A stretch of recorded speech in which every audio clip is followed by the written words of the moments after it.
لە دوای نزیکەی 3 دێ لە ڕێکەوتنی ئۆسلۆی نێوان ڕێکخراوی ڕزگاری خوازی فەڵەستینی و ئیسرائیل کە بەڵێنی دەوڵەت و سەروەری و ئاشتی بە فەڵەستینیەکاندا بوو لەمڕۆدا جگە لە هەمانگی ئەمنی هەموو پرۆژەکانی بوونەتە خەیاڵی مەحاڵ. هەمانگی ئەمنی بەپێ ڕێکەوتنی ئۆسلۆ 1993 و ڕێکەوتنی تابە 1995 بە چاودێری ئەمریکیەکان چەسپێنراوە بە دەسەڵاتی فەڵەستینی پابەندە بە دژایەتی بەرهەڵسکاران کە ئیسرائیلیەکان بە تیرۆریست ناویان دەبات.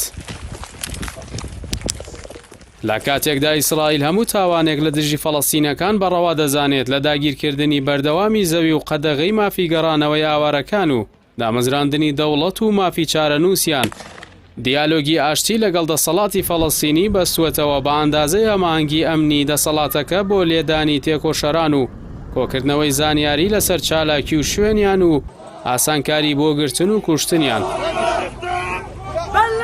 لە ڕێکەوتنی ئۆسلۆوە فەڵەستینیەکان جگە لە زیان دەستکەوتێکیان نەچنیوەتەوە لە کاتێکدا بەوەی هەماهەنگی ئەمنیەوە قەوارەی زایۆنستی دەستی ئاوەڵا بووە بۆ زیاتر داگیرکردنی زەوی و کوشتن و گرتنی فەڵەستینیەکان. بە پێی ئامارەکان لە ساڵی 2000ەوە ئیسرائیل زیاتر لە 12,000 فەڵەستینی لە کەناری خۆراوە و کەرتی غەزەدا کوشتووە. ژمارەی دیلەکان لە ڕێکەوتنی ئۆسلۆوە بۆ ئەمڕۆ گەیشتوونەتە 135,000 کەس لە ئێستادا زیاتر لە 5,000یان لە زیندانەکاندان. لە ساڵی 1995 105,000 جوولەکانی شەجەی شارۆچکە داگیرکراوەکانی کەناری خۆراوا بوون. لەمڕۆدا بەرز بووەتەوە بۆ 700,000 کەس و بەسەر 145 شارۆچکە و 170 پێگەدا دابەش بوون.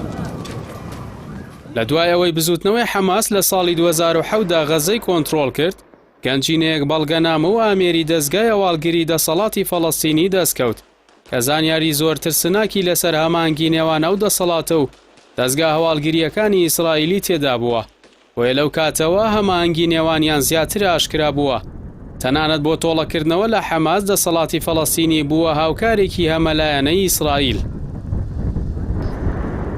مامۆستای زانستە سیاسیەکانی زانکۆی عەرەبی ئەمریکی عەقڵ سەلاح لەو بارەوە دەڵێت ئەمانگی زاراوەیەکی چەواشەکارانەیە، ئەوەی دەکرێت هاوکاری یەکلایەنەیە چونکە لایەنی فەڵەستینی هەموو زانیاریەک پێشکەش دەکات بەبێ وەرگرتنی هیچ زانیاریەک. ناوبراوە ئاماژەی بە لێدوانی سایب عوڕیقات گەورەدان و سانکاری کۆچکوردووی فەڵەستینی کرد کە هەموو هەوڵی خۆیان داوە و تەنانەت کوڕی گەلەکەشیان کوشتووە بۆ جێبەجێکردنی ئەوەی لەسەر شانیانە. مستەفا بەرغوسی ئەمینداری دەستپێشخەری نیشتیمانی بڕوای وایە تەنیا دۆسەی ئۆسلۆ کە بە زیندوی مابێتەوە هەماهەنگی ئەمنیە چونکە ئیسرائیل لە دەسەڵاتی فەڵەستینیدا جگە لە نۆکەری شتێکی تر نابینێتەوە. تەنیا چارەش لە کۆتاییەنان بەو خیانەتە دەبینێتەوە. بە بڕوای ناوبرا و گرتنەبەری خەبات تەنیا ڕێگە چارەیە و گرەو لەسەر ئەمریکا و هەماهەنگی زیاتر کێشەکەیان زیاتر بە بنبەست دەگەیەنێت.